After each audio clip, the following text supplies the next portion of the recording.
Technology. Our next speaker is a lawyer by training.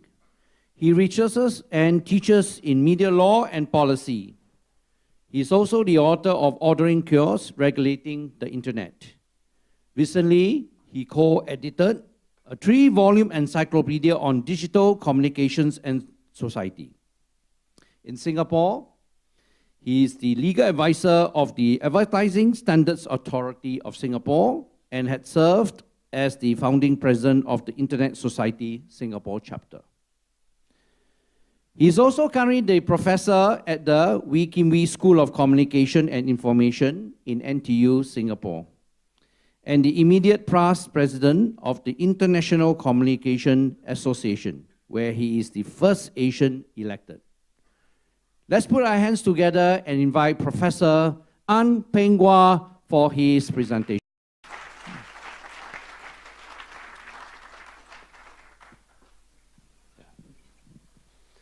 Okay, thank you and good morning. I was somewhat conflicted in my attire because usually for such meetings I wear a tie, but then the digital, you see. Right, people digital are supposed to be a little cooler, so I was like, okay, tie or no tie, so I'm kind of torn here. You see the rest of the speakers here will have ties. I want to thank David for the presentation, kind of interesting, I think you all agree. And I will note also that you're from Israel, right? And when he spoke a little bit, I thought he was from Mexico. And you all know why, right? Because in Singapore, when our first soldiers went to the army, because of our neighbors, right, the sensitivities there, they said that they were from Mexico. That these people training us are from Mexico, and there were people like, how come Mexico? Why Mexico's training us in Singapore? Like, how come, And you should know also that where I work, and those of you working in the West, you should know that we favor Jews. You know that, right? That's why we call Jurong. Because, no, seriously, okay? The area was owned by a Jew man, and so he was called Jew Orang, which contracted became Jurong. So now you know about history about Singapore, how important, Israel, right, exactly, right. And also our first chief minister, was a Jew, right, David Marshall. So we, we really love the Jews here, right? Okay. All right, so let me begin now. Okay, this is the issue of building trust. We trust him. Okay. We don't trust technology sometimes, but okay. Okay, so this is my talk, and I think the issue here that we have faced nowadays is that of building trust. And it's interesting that Roger talked about China, because I was happened to be there for a week, just last week in Shanghai, and I was astonished how much they'd use the technology. Even in the canteen, so the student had to buy me dinner. Really paiseh, embarrassing, right? Because the student is buying you dinner, like a professor and the student buying you dinner, But I couldn't pay in cash. They didn't take cash. Right? I had money, quite a bit of money, right? Sorry, not useful, right? Okay, so the issue of trust is this, right? So in the digital marketing space, right, anybody can be digital marketer, right? You all know that, right? So, okay, right. So, because there is no certification, I'm a journalist by training, and one of the issues is that for journalism, at any one time, some people can write better than any trained professional journalist. Okay, I have done it before as a student in law school also. I wrote an article for Sunday Times, and my page got really big play. Okay, so one time, almost a full page, which is kind of unusual, right, as a student. But on any one time, some of your people can do a much, much better job than you. The difference is this: as a professional, you can do it consistently. I cook complicated dishes, only complicated dishes, at least 12 hours to prepare. Okay? The difference, I cannot do it consistently. One day is like very good, next day like, why like that, no? But let's go to the canteen or, right, outside a hawker center, right? The difference is that as a professional, you do it consistently. But on any one time, anybody can be better than us one time. So this is a problem of results, looking at results, right? This is I did a search on social media influencers, and this one came up. It's kind of interesting how we see, Google says, okay, these are your digital marketers, right? It's the issue here. Okay. So how do you, if you don't know who they are, okay, they have nice long hair, they use the shampoo ads, right? Right? What else can they do? How do we know them? How do we trust them, right? Okay, so this is an issue with us. So my diagnosis is this. Sorry, I know theory, right? Practice, I don't know. Okay, how do, So my cooking, I follow the recipe down. My vegetables, 195 grams, 195 grams. 196, You saute the dish, it's 45 seconds, I've got 45 seconds. Okay, is it ready? 45 seconds? Okay, quick, take it out. Done. 45 seconds. Recipe books that don't work off, I throw away. For those that work, I will follow, right? So my diagnosis, right, of this situation is asymmetric information. I'll tell you what it is. This idea came from this man called George Akerlof. As you can see, he is a very serious person because he has got a Wikipedia page. We know that anybody's got a Wikipedia page is serious. We know that. So David, if you don't have yet, you got to be on Wikipedia. I mean, then we know that you're for real, right? Before that, like, who is this? One smartphone or whatever, right? Okay. George Akerlof was a Nobel Prize-winning economist. I'm happy to announce I discovered him before he became big time. This guy's theory is useful for me. I discovered him in like 2000, and then like a few months later, he won the Nobel Prize for economics. He's a very powerful man also because he's married to Janet Yellen, the chair of the Federal Reserve Bank in the US. So, talk about power couple. Okay, this is a power couple. So, his theory is this, and in fact, he won the Nobel Prize for this theory, which, by the way, is not intuitive. It's not common sense. Okay, and his paper is probably the most rejected paper for Nobel Prize-winning economists. Right? Many people say, this is rubbish.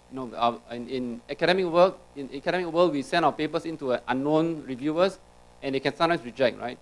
So his theory, not intuitive, is this, that if you only have information, right, as a way to judge a product, and this information is incomplete, or in its term, we use asymmetric, right? I'll tell you what it is in a bit, then bad information will lead to downfall of the market.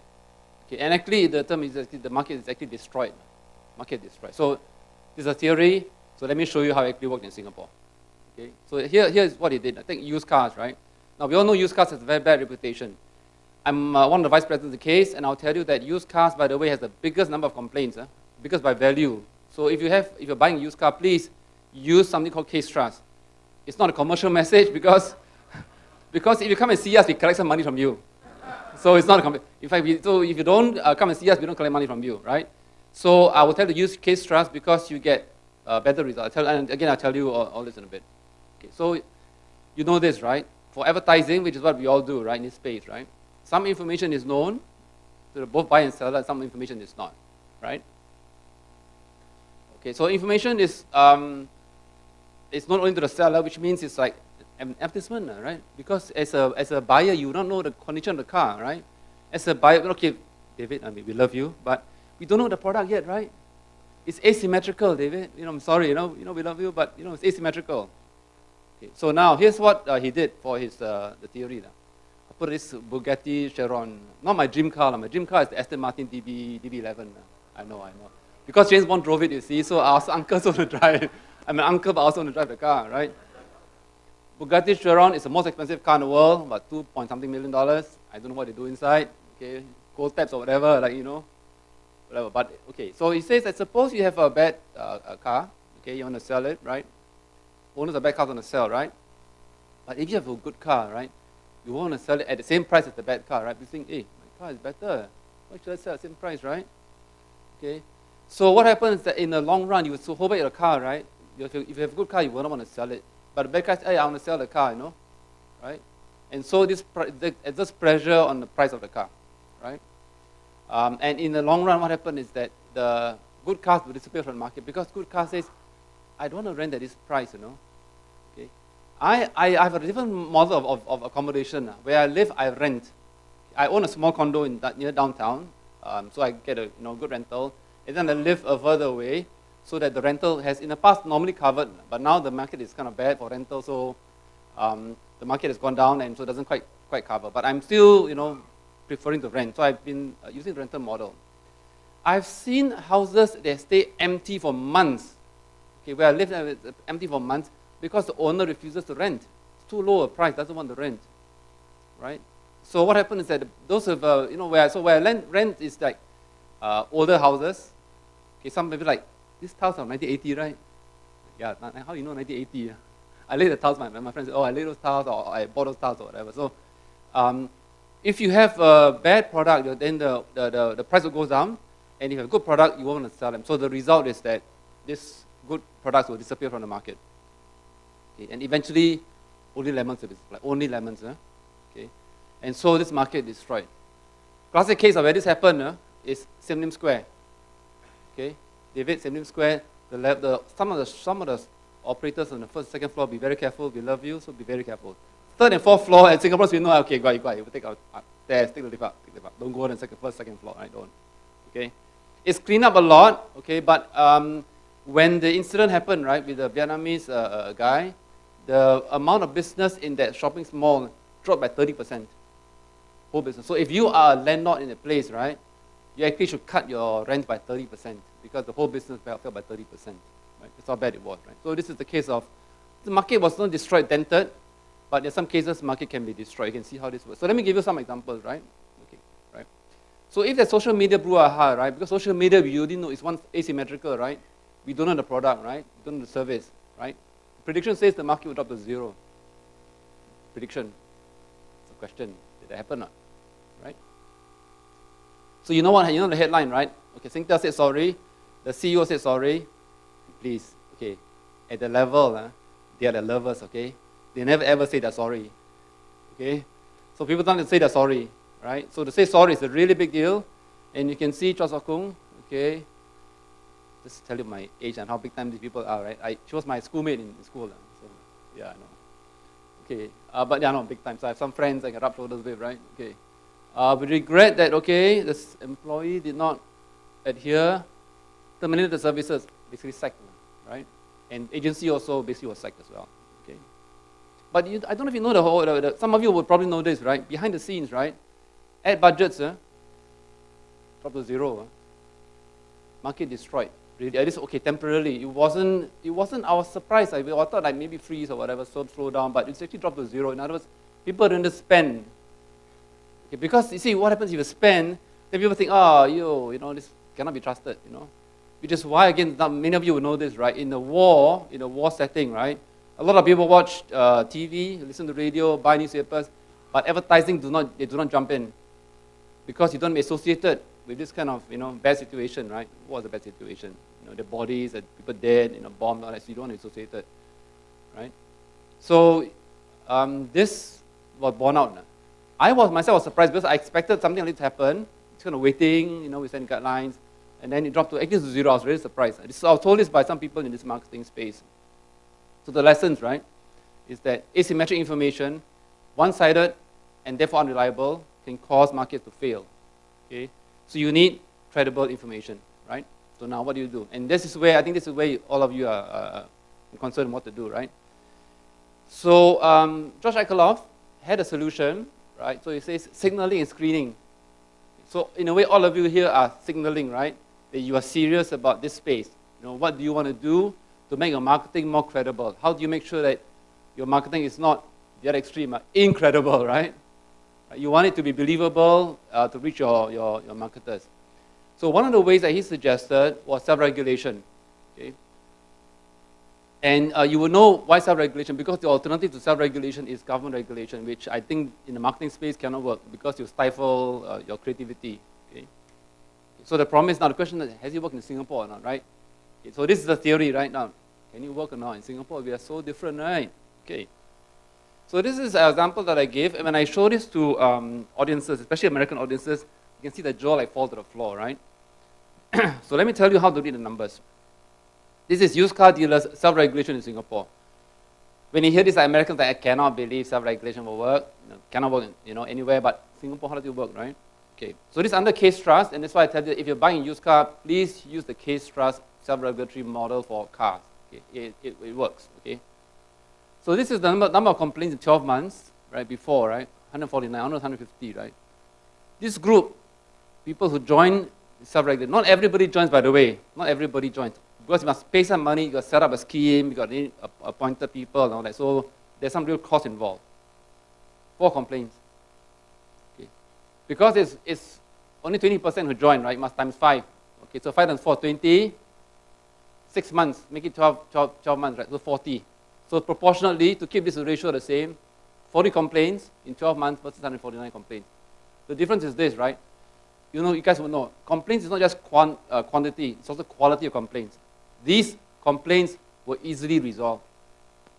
Easily meaning within a month, okay, problem solved. Right? You don't have people running away for deposits, no defective cars, right? Easily resolved. So you can see the ratio here, the difference, right?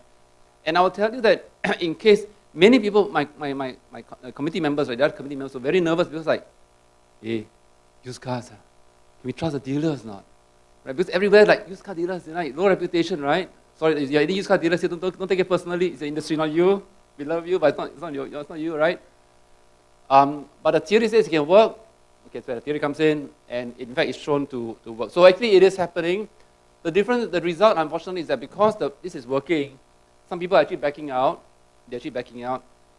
But as a whole, the number of complaints has actually fallen, right? And those people who, because they don't want to pay the money, they say that we don't pay the money, but we follow the guidelines. And so industry as a whole has improved, has cleaned up the act. Okay, now online world, okay, you can see this happening in Facebook, trying to improve the trusted space. I wrote an op-ed some months back talking about how in this space, advertising will clean up the act. And so Facebook, you can see, is trying to clean the act. Google also, I don't have time, so I didn't drop Google. The YouTube, because there's some problems. If Google YouTube, look for YouTube and complaints.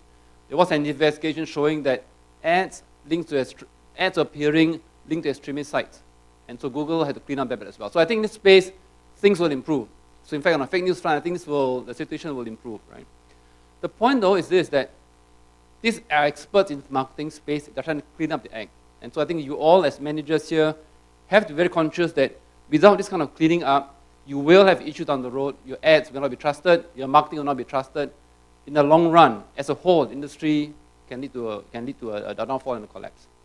Okay, small plug here. Okay, my last slide. So in building trust in Singapore, what we try to do in the digital space is to have some guidelines for social media marketing. Okay, these are based on the example that we had 2 years now, 2015, the Singtel Gush Crowd incident. Actually, we had it ready for, in fact, about 2 years before that. But people were not motivated. They couldn't see the result. But because of the incident, people became aware that if you don't have this kind of guidelines, it's going to lead to destruction of the market. So we have some guidelines. These are self-regulatory. They are available online. You can Google them. They are available online. The important thing is that it builds trust in the system. And I think in the long run, that leads to a healthier marketing situation and therefore a healthier marketing industry. Okay, on that note, thank you.